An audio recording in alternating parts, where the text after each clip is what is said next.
ఒకసారి మీకు మీ cinema career చూసుకుంటే ఎవరికైనా వచ్చే ఒక క్వశ్చన్ ఏంటంటే వంశీ గారికి మీకు ఉన్న బాండింగ్ ఏంటి సార్? అసలు వంశీ గారి సినిమా ఏది ఉన్నా దాదాపు 70% సినిమాల్లో మీకు కృష్ణ వంశీ గారు బాండింగ్ అంటే తను గులాబీ తీసేటప్పటి నుంచి అంటే రామ్ గోపాల్ గారు సినిమా ఇండస్ట్రీకి రాకముందు నుంచి కొంచెం తెలుసు, జయంత్ ద్వారా మీకు తెలుసు. సరే మొత్తానికి కృష్ణ నుంచి పరిచయం అయిన గులాబీ దగ్గర నుంచి కూడా దాని అంటారు మెహందీ అంటారు, మాకు హైకోర్టు పక్కన ప్రాస్టిట్యూషన్ జరిగేది ఇక్కడ, దాని గురించి డిస్కస్ చేసుకోవటం, అది గులాబీ తర్వాత ఇన్ఫ్యాక్ట్ సింధూరం నక్సల్ బ్యాక్డ్రాప్లో. సో దాంట్లో కొంత రీసెర్చ్ చేయటం జరిగింది. అంటే గద్దర్ దగ్గరికి తీసుకెళ్ళాను, వరవరరావు దగ్గరికి తీసుకెళ్ళటం. ఓకే. సో అంటే ఈయన కన్నాభిరాన్ గారు తోటి ఇంటర్వ్యూ చేయటం, కృష్ణ నుంచి వచ్చేవాడు లైక్ ఏ స్టూడెంట్. అంటే ఎప్పుడు కూడా ఈరోజు కూడా అతని ఆ క్వాలిటీ ఏంటంటే ఏమీ తెలియదు అనుకున్నట్టుగానే మొదలు పెడతాడు, చాలా తెలిసినా కూడా.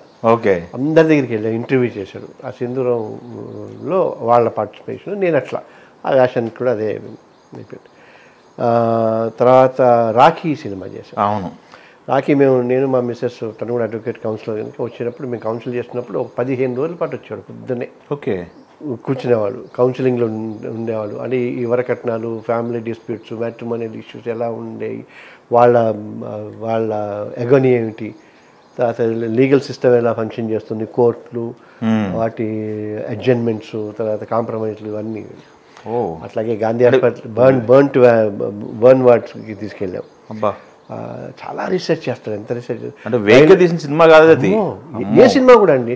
అంటే ఎక్సెప్ట్ ఐ డోంట్ నో, ఇది మన సరదాగా చేసిన కొన్ని లవ్ స్టోరీస్ లాంటి, చంద్రలేఖ లాంటివి తప్ప మిగతా అన్నీ కూడా సోషల్లీ రిలవెంట్ సినిమాలే తను తీశాడు. అన్నిటికీ కూడా నేను ప్రత్యక్ష సాక్షిని.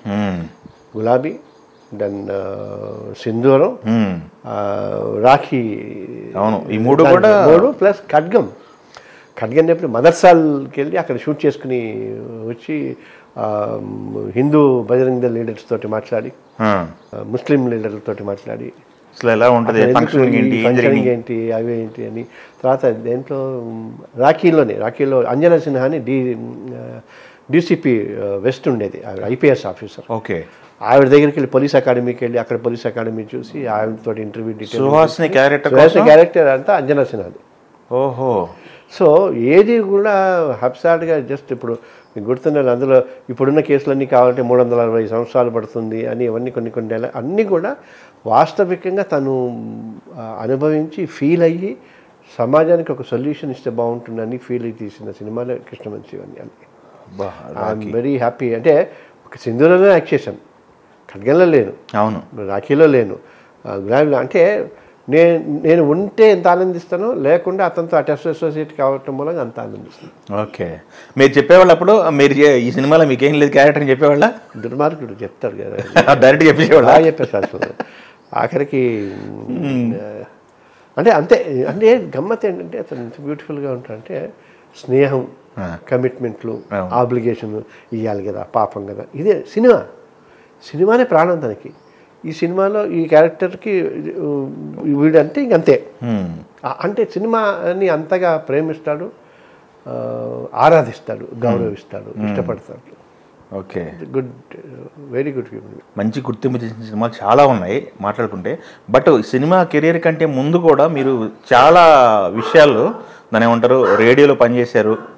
మీకు సినిమాకి రావాలని చెప్పేసి ఎప్పుడు అనిపించింది, ఎందుకు రావాలనిపించింది? ప్రొఫెషన్ ఆల్రెడీ ఒకటి ఉంది కదా మీకు. నాకు అనిపించలే, పైవాడికి అనిపించింది అంతే. ఎందుకంటే మేము చల్చల్ గురవని తనకడ భరణి వాడు రాసిన నాటకం ఉండింది.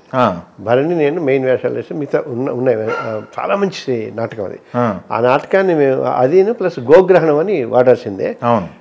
మద్రాసు వాణి నిలయం అనుకుంటా. అందులో అక్కడ వేసినప్పుడు వంశీ గారు, పెద్ద వంశీ గారు వీళ్ళందరూ వచ్చారు. వచ్చి ఆ నాటకం చూసిన తర్వాత ఫలానా వేషానికి నాకు మహర్షి సినిమాలో ఆ వేషానికి ఫ్రెండ్ క్యారెక్టర్కి కావాలి అని చెప్పారు. సినిమా కెరీర్ కంటే ముందు నాటకాలు, stage backdrop. Stage background ఎర్రనేని Balanandam నుంచి, జాంబాగ్ బాలానంద సంఘం అని మద్దిపట్ల వెంకట్రావు గారు మా గురుగారు. అప్పటి నుంచి 5వ క్లాసు 6వ క్లాస్ నుంచి జాంబాగ్ బాలానంద సంఘాలు, ఆల్ ఇండియా రేడియోలు, బాలానంద సంఘ నాటకాలు. ఆ తర్వాత ఎర్రనేని చంద్రమౌళి గారని కీర్తిశేషులు, ఐజీ అని పెద్ద పెద్ద నాటకాలు వేసిన పెద్ద మంచి పేరు ఉండేది. ఆయన టీంలో చేశాను. తర్వాత రాళ్లపల్లి గారి టీంలో చేశాను. ఓ ఆ తర్వాత రాళ్లపల్లి గారి టీమును ప్లస్ సుందరం టీం ఒకటే అయిపోయింది. శ్రీమురళీ కళ్యాణ్ తలాజుల సుందరం ఇప్పుడు లేడతాను. సో భరణిను సుందరం ఇద్దరు కలిసి టీంగా అద్భుతాలు సృష్టించారు నాటక రంగంలో. సో వాడు రాసిన భరణి రాసిన గోగ్రహణం, తర్వాత గార్ధబాండం అనే మంచి పొలిటికల్ సెటైర్, చల్చలగనం, ఇవి దీని మూలంగా వంశీ గారు పరిచయం కావటం, వాడు భరణి అందులోకి రాయటం, తను కూడా చెప్పటం. సో అట్లా మహర్షి సినిమాలో ఎంటర్ కావటం. మహర్షి నుంచి వెండి తెరకు వచ్చారు 86 అనుకుంటా.